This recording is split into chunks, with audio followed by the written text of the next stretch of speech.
Well, I guess I'm pretty lucky that I have this YouTube channel, because every time something ridiculous and stupid happens, I get to make a video about it. And today, we are talking about property taxes. In fact, as I came back to Miami and started to open up all the mail, guess what was sitting there? The proposed property tax bill for 2024. This is just getting out of control, guys. I'm just gonna jump straight into this with you. I wanted to show you what's happening with my own personal residence with property taxes here, to show you guys just how expensive things can get and how fast they can get that expensive. They have two different sets of property taxes here. They have what your property taxes will be if there's no budget increase, and what they will be if there is a budget increase. And this apparently is something I have no control over, because elections are literally right around the corner here at the beginning of November, like they are everywhere else. And the only thing on the ballot that I can see is who we're voting for commissioner and who's going to be the mayor of Miami Beach. Nothing about proposed property tax increases or any of these other things that people should be able to decide for themselves if they want to do. For me, I'm looking at a potential 13% increase, which is about $1,153 extra for the year in just 1 year, guys. 1 year, 13% increase. Do you think that's fair? $1,150. If you look at this bill, you can see that the vast majority of this money goes towards the county of Miami-Dade, it goes towards the city of Miami Beach, and it goes to the school system. In fact, just a whole third of this is basically for schools. I don't even have any kids, but I gotta pay for schools. And as a resident, I don't appear to be getting anything in addition for this money. That's the most frustrating part, because when you're gonna pay $1,150 a year extra for something, you feel like you should get something out of that. That's no small increase. That's almost an extra $100 a month out of my monthly budget that goes towards absolutely what? Who knows? What are they doing with all this money? Like I discussed with you guys in an earlier video, like they increase it, nothing seems to be improving in the area, nothing seems to be getting better, and the bill just keeps going up. Check out how cool they did the decorations here.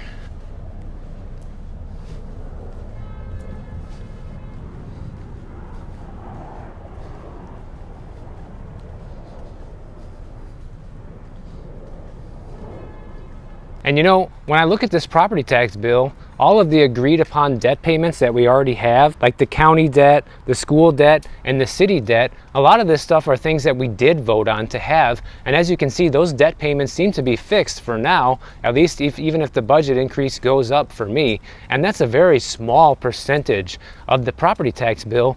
And those are actually the things that improve the area the most, because I remember a couple years ago, Miami Beach took out municipal bonds in order to pay for a lot of the drainage system that they put in order to make sure, you know, the place doesn't absolutely flood every single time we get a massive rainstorm.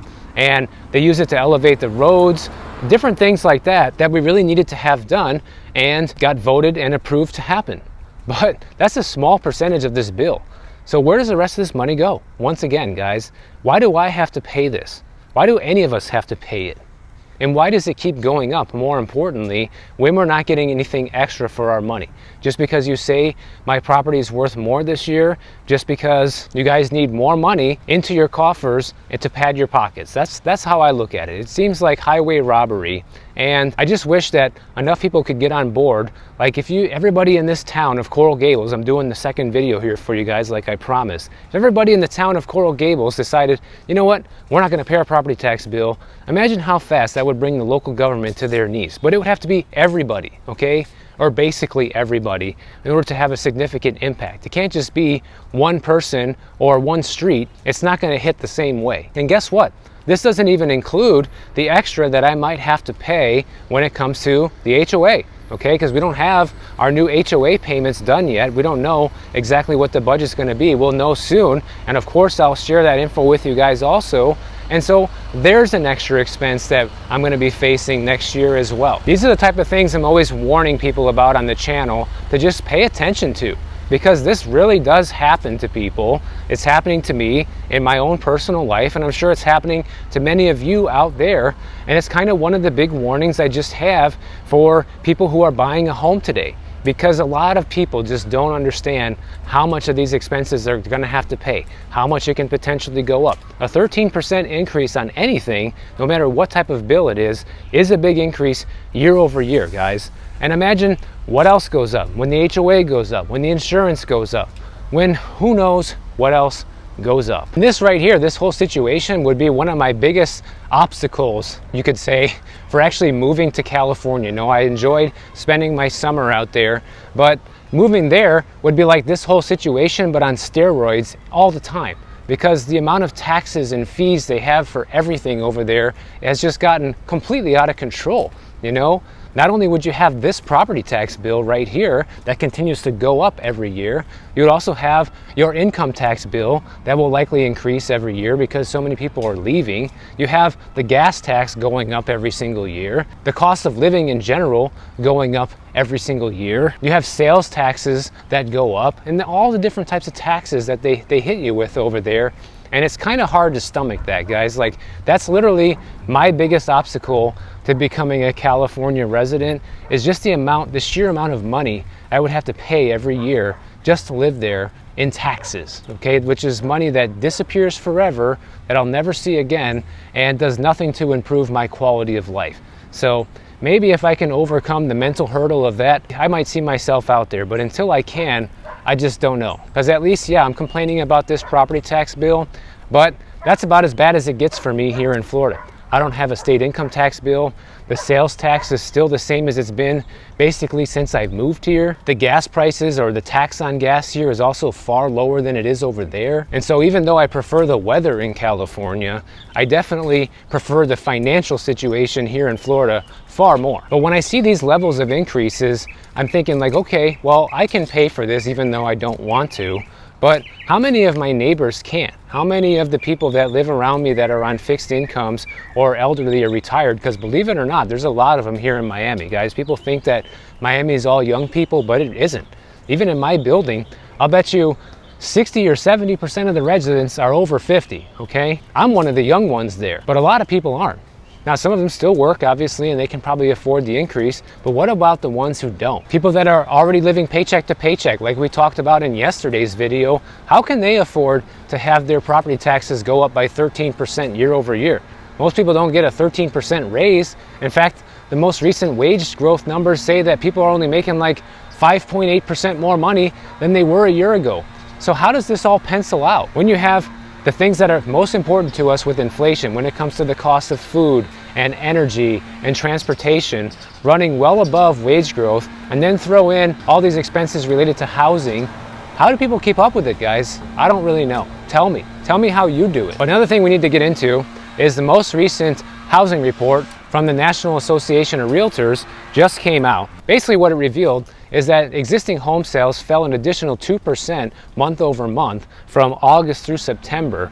And it also revealed that home sales have dropped 15.4% year over year from September 2023 to 2022. And then right away, here in this report, you have Lawrence Yun talking about how the Federal Reserve simply cannot keep raising interest rates in light of softening inflation and weakening job gains. Well, yeah, I guess we'll see about that, Lawrence, because we're still due for another rate hike this year. I don't know if it's going to happen or not. In terms of the rest of the economy, things are not happening the way the Fed needs it to in order to stop with the interest rate hikes, because they keep getting these low unemployment numbers, they keep getting in these hot jobs reports, and this is the opposite direction things are going that they want to see happen right now in terms of their fight on inflation. Because we're starting to see home sales slow down so much, we're also starting to see inventory tick up ever so slightly. It's up 2.7% month over month, but on a year over year basis, it's still down 8.1% from a year ago. And that puts the current housing market at about 3.5 months worth of supply. So technically, based on those numbers, it's still a seller's market. But here's what I really want to get into is the price report out of all this, because a lot of people will take one glance at this and say, oh, the market is resilient, it's never going to go down, because it says that in September we had a 2.8% increase in median home prices from a year ago in September of 2022. Right now it's 394,000. A year ago it was 383,000. And that's the third straight month that we've seen an increase in year-over-year prices, according to National Association of Realtors. Let's zoom out a little bit and take a look at this housing chart of median home prices that goes all the way back to September of 2019. That's pre-pandemic. So we can see it has stair-stepped its way up to where it is right now. But one thing that we can also notice from this is that the seasonal trend is kicking in, and even though home prices are up year over year, it's starting to go down for the season right now into the fall months. Over the past few months, it has actually been going down. Another thing that we can also notice is that last year was actually the peak of the housing market, not this year. According to National Association of Realtors, the home prices were higher last year than they are this year, because the highest point it got to last year was 413,000 and this year was 410,000. So when you zoom out, you can actually see that homes are getting cheaper than they were a year ago. Maybe not on the year-over-year status when we're looking at September this year to last year, but overall prices are starting to come down, even though very, very slowly. And if we take a look at this second chart here, this one shows you the amount of increases year over year the housing market saw. Last year we saw massive month over month and year over year price changes in September, October, even into November. But what does it look like today? Doesn't look so great. The amount of growth periods that the housing market had this year were far less substantial than what we saw last year. And so I think it's really important to zoom out and look at the long run of what's really happening with these stats, because like I said, at first glance, people will say, oh, home prices up 2.8% year over year, everything's fine. But when you zoom out and look at these stats of where they were a year ago, and the fact that the peak of the housing market was higher last year than it ever reached this year, things are still heading in a downward direction, guys, just very, very slowly. Is it an all-out crash? No, it's not. This is not a 20% crash in 1 year, absolutely not. But what it is it's showing signs of slowing down. The big question I think we all need to ask ourselves at this moment is, are we going to see the spring resurgence of home prices going up and the amount of sales going up in the springtime like we typically do when the average buyer is looking at an 8.5% to 9% interest rate? Is that going to be enough to quell that demand? I don't know. I guess we'll find out when springtime comes, guys, because this year was a big surprise for everybody that the market still kept going and people still kept buying at these prices and these rates, even though it's super expensive. So will it happen again next year is the big question. But even if it does, that doesn't necessarily mean that there will be no housing crash. And the reason is simple. It's because we can look at the previous housing crash, and that's exactly what happened. Even though the market was falling apart, there was still a spring resurgence in the amount of sales and prices, guys. So right away, you're going to see, I can already tell you what the headlines are going to be in 6 months. They're going to say, oh, the housing market has recovered and has already hit bottom, because that's what they said this year. And they're going to say it again next year as soon as prices start to go back up, if that happens, and sales start to tick up. But it just makes me wonder who's going to be the buyers of these homes at these prices and rates, especially now, right? Even right at this moment, we're already looking at mortgage applications hitting practically a 30-year low. By the way, walking through here in Coral Gables, it's just like an average neighborhood here. And some of the houses, I don't see any for sale on my walk here so far. But when I was looking on the map, guys, even these little houses are like $2 million over here, sometimes more. At first glance, it doesn't even look that different than some of the neighborhoods in Miami Beach. The houses still look kind of the same architecture and smaller and older. $2 million for that. And you don't even have the beach nearby. At least if you're in Miami Beach, you know, you can walk to the beach from your house. Now here's some other things that this National Association of Realtors report revealed. It revealed that first-time homebuyer sales have fallen 2% year over year, is down to 27% versus 29% last year, which is a direct contradiction, by the way, from a report that I made a few days ago from Zillow, where according to Zillow's data, they're claiming that 50% of the transactions that have closed this year are from first-time home buyers. That's a major data discrepancy that I just want to point out. Don't ask me who's right and who's wrong. I have no idea, but just want to make sure that people don't think I'm going crazy here and reporting all these weird numbers. And we know that this current environment is pushing up the amount of cash sales tremendously, because cash sales actually went up 2% to 29% of all transactions, up from 27% a year ago. And investors only purchased 18% of the homes, which ironically is up 3% from September 2022 of 15% of home sales. And then you have distressed sales, which are all foreclosures and short sales, representing only 1% of the sales in September, which is the same as it was 1 year ago. So still no meaningful uptick in the amount of distressed sales happening in the market, at least not yet. But they are in the pipeline, as we talked about in an earlier video. But this housing affordability problem is getting so bad. Right now you have 20% of all couples who are using the wedding registry website called The Knot.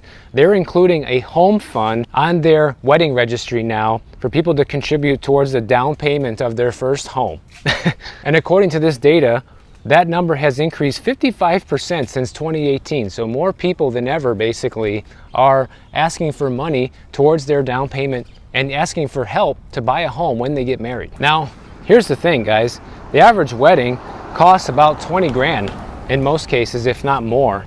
And on the one hand, it's smart to use your wedding as sort of a fundraiser event if you can get enough people to contribute to buying your home. But the fact that you're also spending 20 grand on the wedding probably negates any of the money you're going to get for this. And if you would have just not spent the 20 grand on the wedding and put it towards the home, you'd probably be able to get into a home faster that way. Once again, I'm not telling people they should never get married, but it's just funny that the order of priorities of people, the way people put things in their life, you know, they're gonna spend all this money on a wedding, or somebody's gonna spend that money, whether it's their parents or whoever, and then yet they still are asking people, you know, for a tip jar, please help us get into a home. Well, why don't you buy the house first and then get married? And then whatever you get in the tip jar, you can use to help renovate your home or help to pay off your home faster or whatever, rather than ask everybody that comes to your wedding to help pay for your house. I mean, that's just my opinion on it. You know, people can do whatever they want. It's just one of those things where I feel like there's no shame anymore, you know, like everybody needs to have everything all at once right now. So I need to get married this year and I need to be able to buy a house this year and you need to help me. That's kind of like the mentality. And I just think it's kind of crazy, you know? I don't know, let me know what you guys think about that and what your opinions are, if that's a good idea for people to be doing this. And speaking of crazy, I saw another story today talking about why it might still be a good time to buy a home. That's literally the title. And basically what they're trying to tell people is because the mortgage rates are so high and because it has sidelined so many buyers right now, that the competition is much lower today than it was a year or two ago. And if you can still find something that you can afford, then you should pull the trigger because you're likely to have less competition than you would have had a couple years ago. Now, first of all, we just went over something in this National Association of Realtors report, and that is that it's still a seller's market when you look at the inventory numbers. So even though you might not have as many buyers out there to face, you don't have as many homes to choose from either, guys. So that doesn't really necessarily give you a huge advantage. And you got too many people listening to Barbara Corcoran, you know, because she's telling people the minute that the interest rates drop or the prices drop or whatever, that there's going to be this rush of people coming in and that the whole world is going to be buying real estate when that happens. But that is just not true, because when the dynamics that cause that are happening, when you have interest rates going down and prices going down, the reason why that's happening is because the economy is not doing well. And there's a good chance that maybe even you or somebody you know has been laid off or is having a hard time paying their bills. And it's not going to be easy for people to just jump in and buy a home under those circumstances. But yet, that's what's being touted out there. The thing that I just hate about this story is that they're using FOMO to try to get people in to buy a house today before they're never going to be able to own one again. And these are the type of stories that people that don't have experience read and don't realize that their property tax bill might go up by 20 or 30% the following year, or their insurance bill is going to go up, or anything like that. They just hear this, they know that Barbara Corcoran's a celebrity and she owns real estate and she has a firm, and they think, oh, this is gospel, I should listen to this. And you're telling people that right now is the best time to buy when we have all-time high prices basically and interest rates higher than they've been in almost 30 years. And just because fewer people are buying, it gives you a chance to buy a house without being in a multiple offer situation. I mean, this sounds like a load of BS, guys, really. But one thing I actually agree with this story on is they say over the near term, most experts expect housing affordability to remain strained, especially when you compare it to pre-pandemic standards. I don't think housing might ever become as affordable as it was pre-pandemic, guys. That's just my opinion. Is it going to come down? Yes. Is it going to be as cheap as it was pre-pandemic? Maybe not. If I had to guess right now, the way things are going, I would say probably it never will be. But anything can happen, and if we get into a bad enough financial situation or economic situation in this country, that can change pretty quick. And the other thing I agree with is they say buyers waiting for something to change might be disappointed when there's no telling when affordability metrics might improve. With that in mind, the old advice still stands: buy when and what you can afford. And to that I agree with as well. You know, people should only be buying when you can afford it and what you can afford and when the time is right for you. And if you find something that fits that criteria today, then maybe sure, go ahead and do it, as long as everything makes sense for you. I'm constantly sharing with you my personal anecdotes on this channel. I just shared with you my own personal property tax bill and how much it went up by $1,150, or that's the proposed amount that it could go up by. And I still might have an increase in my HOA dues, my insurance that I don't even know about yet. But my point about all of this is, how long can this go on for? How long can people face these levels of increases before it all starts coming crashing down? Because I don't think most people can. And that's reflected in the economic data that we covered in yesterday's video about the sheer number of people living paycheck to paycheck, how much the debt balloon has been skyrocketing on a national scale and on a personal scale. And one day, that's all going to come to an end. So just think about that if you're going to be buying a home in today's environment. So if you enjoyed this video, make sure you subscribe to the channel. And if you don't want to wait for my next video to come out, check out this one on the screen right over here, and I'll see you in the next one.